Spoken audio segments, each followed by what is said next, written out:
کرم میں جتنی بھی لوگ شہید ہو گئی ہے وہ بھی ہمارے بچے تھے، ہمارے لوگ تھے.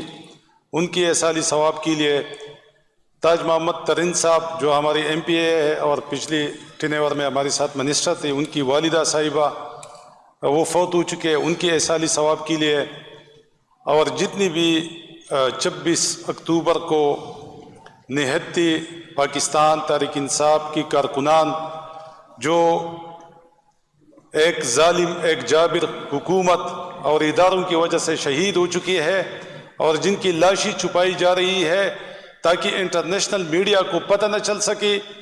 میں خود اسپیکر صاحب عشاء کی نماز امامت کر رہا تھا اور جب یہ فائرنگ شروع ہو گئی تقریباً 8:30 بجے یا 8:15 پہ، تو میرے ساتھ نمازی بندہ جو تھا وہ فائر پہ لگا اور لوگوں نے اس کو اٹھا کے موٹر سائیکل پہ ڈال کی. تو میرے خیال میں آج سکھ، آج ہندو، آج عیسائی وہ کہہ رہے کہ ہم اس لیے مسلمان نہیں ہو رہے کیونکہ یہ مسلمان اپنی لوگوں کو نماز پہ قتل کروا رہی ہے. تو یہی تو ہمارے ملک کا المیہ ہے اور یہی ان ریاستی اداروں کا کردار ہے.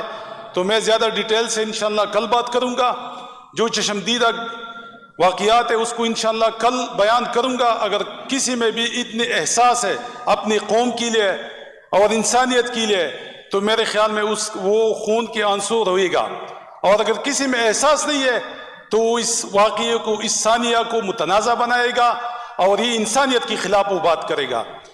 تو سب کی احسالی ثواب کے لیے جتنی بھی شہداء ہیں ان کے لیے دعا کرتے ہیں.